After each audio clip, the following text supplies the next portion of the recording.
Now have the pleasure of introducing the 23rd Governor of the State of Washington, Governor Jay Inslee. Born in Washington State, he has a long history of public service, over 17 years in the Washington House of Representatives and the U.S. House of Representatives, serving to improve the lives of many Washington citizens. An outspoken advocate for the education of children, the environment, and healthcare, it is my pleasure to present our special guest speaker, Governor Jay Inslee. Please join me in a heartfelt welcome to our governor.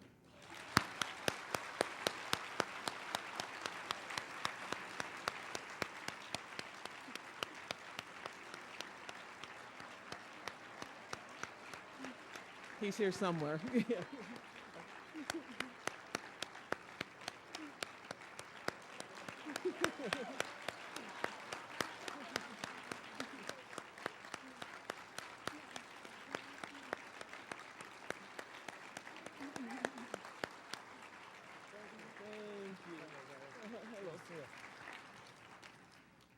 I on?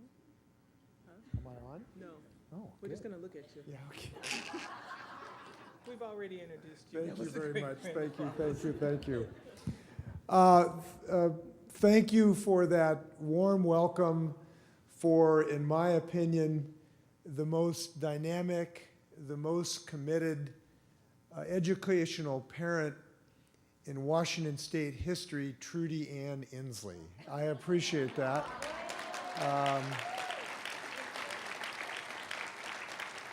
She is the mother of 3 students, hardworking students who are doing great, and we've been on an educational journey together now for some period of time, since the first thing we ever did in public life was back in the 1980s when Trudy and I took on a task of trying to pass a school bond.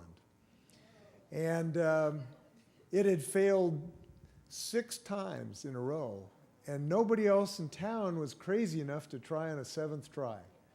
And because Trudy and I were sort of naive, we took it on and we passed that on the 7th try, and we were very excited about that.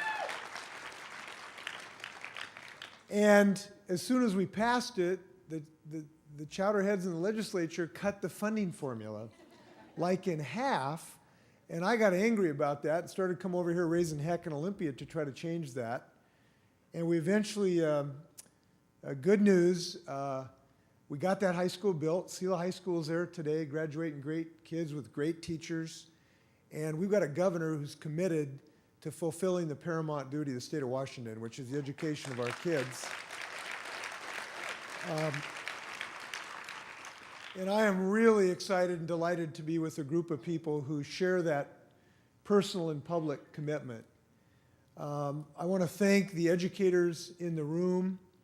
I believe in your mission. I believe in your personal commitment. I understand how deep it is, in part because I remember a lot of nights when my dad, who was a biology teacher at South and Garfield High School, I'd be going to bed and he'd be just starting to correct papers on a Sunday night late. My brother's an art teacher at Squalicum High School, and he's dealing with 36 kids and 32 chairs to have them sit in with the declining amount of clay to use to teach them how to do pottery. I hope we can give a round of applause for all the educators who are here today for their dedication to what they're doing.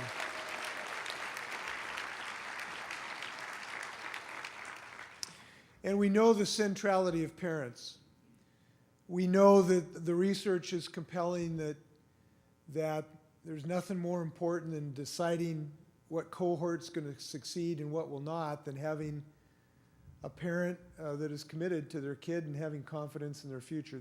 There's nothing that can replace that. We can try, but we know that relationship of parent to child to school is absolutely integral. And this organization, through 100 years, its 100th anniversary or 100th convention, to see this number of people who still are committed to that, it's inspiring. And I want to thank you for being here to help us to be committed to this organization.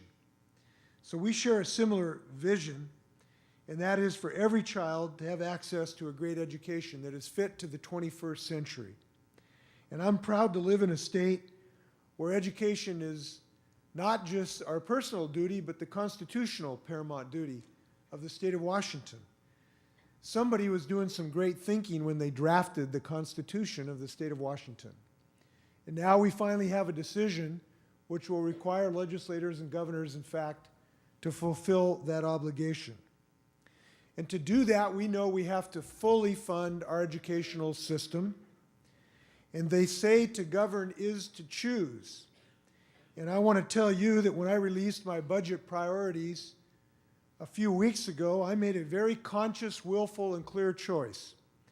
I decided to choose our kids' education over tax breaks. And I think that's the right choice.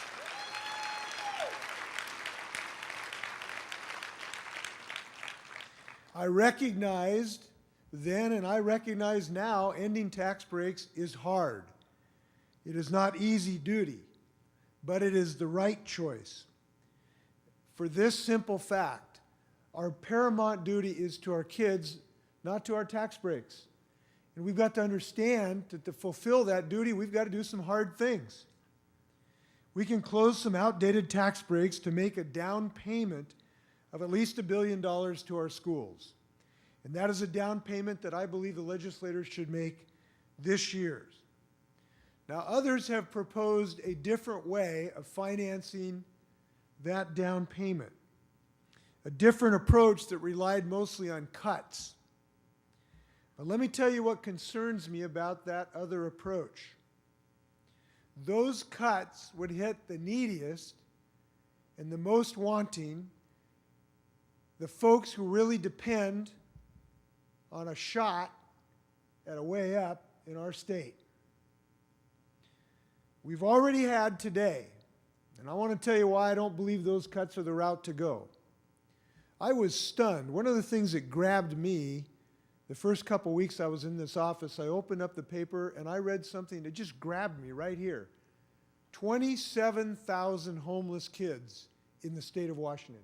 27,000 kids who we are trying to perform to compete with kids in Asia and Europe on advanced calculus and algebra and chemistry and physics. At the same time, they're sleeping in the back of a 1974 Chrysler and expect them to come to school and get ready to do world-class research and work, and our educators to get them to do that. I'm here to say it is time to stop cutting our support for these homeless families and start putting money into schools.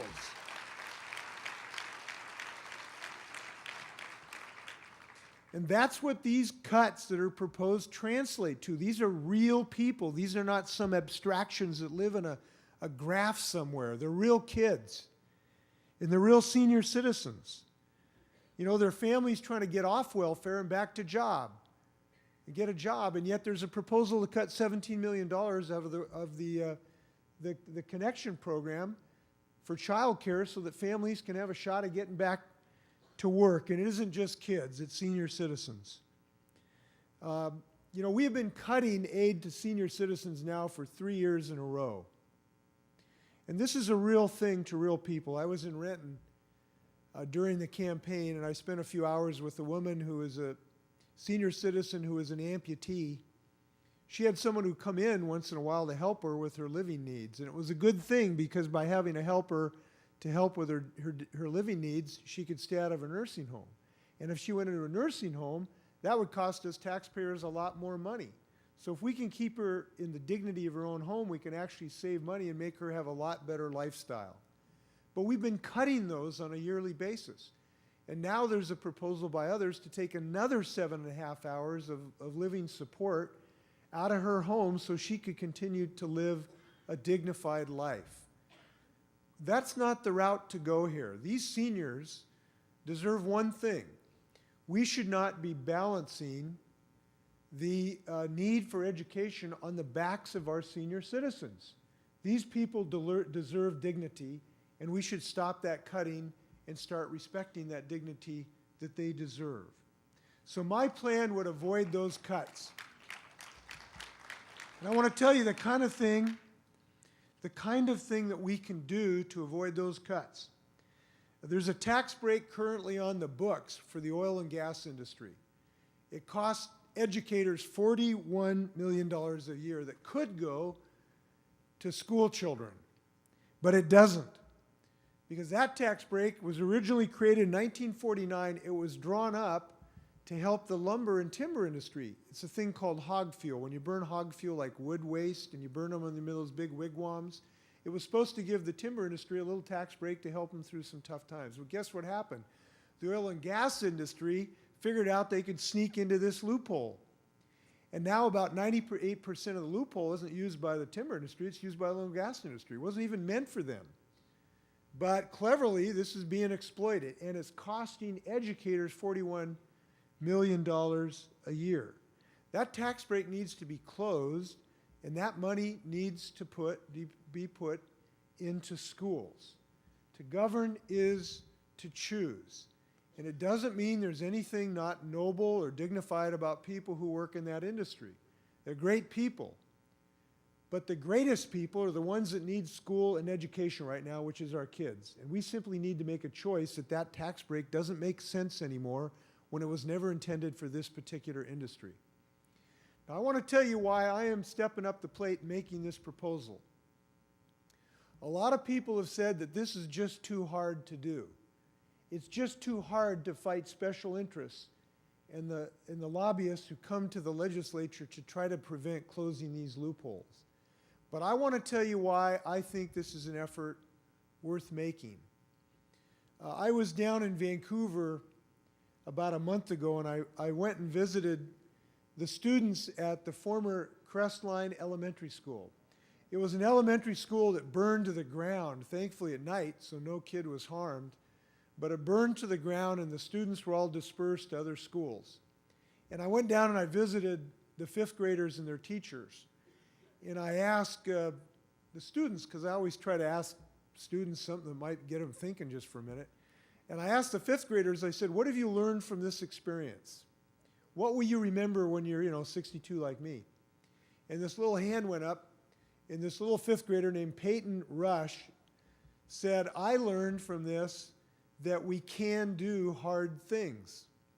We can do things that are hard. And he said, I went home with my mom and we went on the computer and we designed a poster that said, we can do hard things. And I put that poster up in my room in my new fifth grade class where I'm going to school, at least temporarily. And now when you walk out of the governor's office, I recreated that sign and it says, we can do hard things.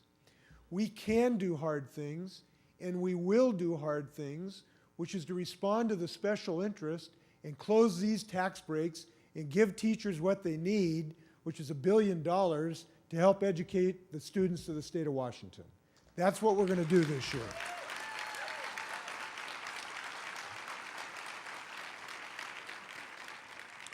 So I've called a special session May 13th, and I will be working with legislators of both parties to figure out a way to get this job done. And I realize that there's going to be compromises in that. All good legislators understand that. But we expect people to come to the table and iron out a way to really make this meaningful down payment. And I'm going to be working arm in arm with Marcy Maxwell, who's been such a leader in this community for so many years. And I'm confident we can get this job done. I want to talk about some of my other things that are priorities in this year. One of our top priorities, I believe, is to address the need for more STEM education, science, technology, engineering, and math throughout the public education system. There's a ranking that I find troubling, and it's this. Washington State ranks 4th in the nation for technology-based companies, but we rank 46th in the participation in science and engineering graduate programs. That means we've got the jobs, but we're not educating our students to do it. And I don't want to just import everybody else's kid to do these well-paying, high-tech jobs. It's estimated that 30,000 Washington jobs will be unfilled in the next 5 years because we're not graduating enough of our students with these STEM programs. So we have a better way. We can create a pipeline of well-educated, highly skilled young men and women who can graduate from our high schools, technical programs, and four-year colleges with the right set of skills. But it's going to require an alignment of our educational system from grade school through high school and beyond with the needs of the workplace and the availability of these high-tech jobs. Now, I'm pleased the legislature has sent me a bill to help incentivize high school students to take computer science courses. This bill supports AP computer science in our school, which will help address the shortage in computer science. But, there is always a but, right? But another STEM-related bill that I've requested has not yet get a vote in the Senate, and before the clock ran out. And despite the fact that it has broad bipartisan support, it just hasn't been given a vote. It would create a STEM Education Innovation Alliance made up of leaders from business and the educational community. And Marcy has been working with me to get this fashioned, and we've put together a great bill. Because my vision is that every child has an option to go into these high-tech programs. So I'm hopeful that the Senate's going to open up the door to democracy and get this job done. And to do this, we need to encourage legislators to focus on STEM. Now, another thing that obviously we need to work on is early education. You know, researchers at the UW really are leading in the neuroscience of early childhood education. I believed this for a long time. When I was a rookie legislator back in 1989, I voted for a thing called the Children's Initiative. And at the time, the neuroscience of early childhood education was a little bit uncertain. But the facts and the science are in. If we're going to reach people, the best years are the first years. And we know that $1 we put in early child education can return as much as $7, $8, $10, $17 in returns. This is where we need to put our dollars in early child education.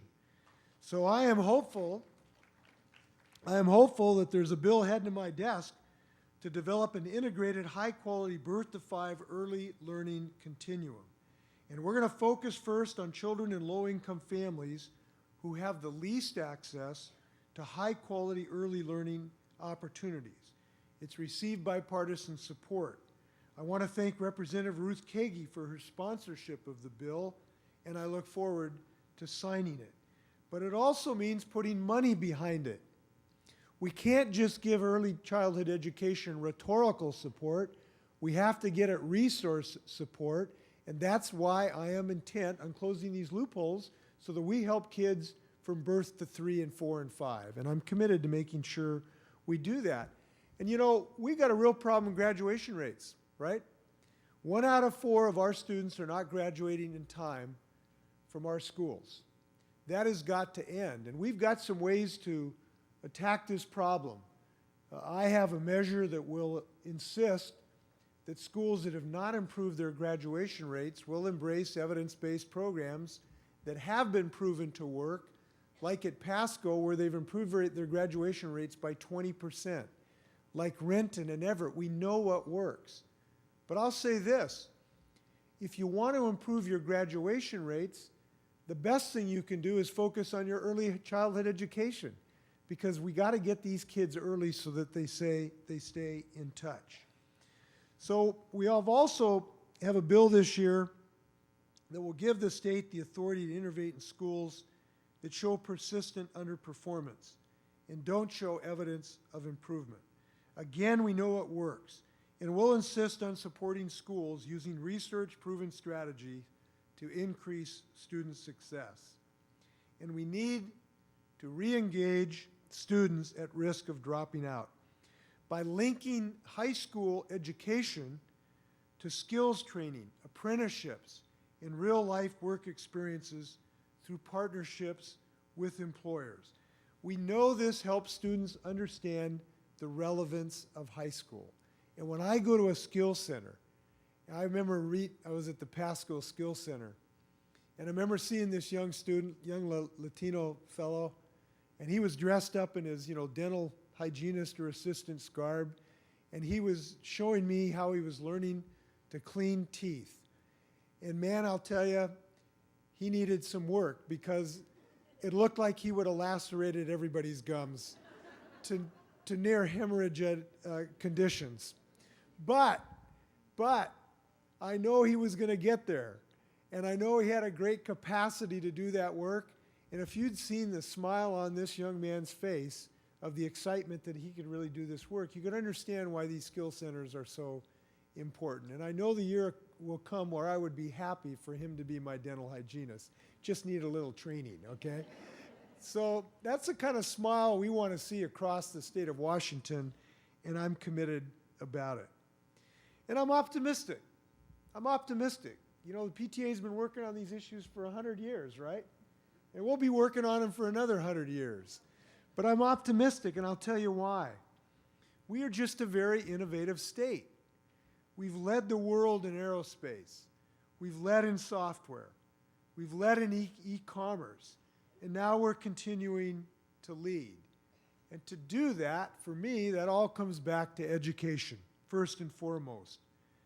Our students are the greatest resource we have, because we've got to understand our fundamental resource is not below our feet where you do mining, it's above our shoulders where you do education. That's the nature of the asset that we have in this state. And that's where we need to put our investments.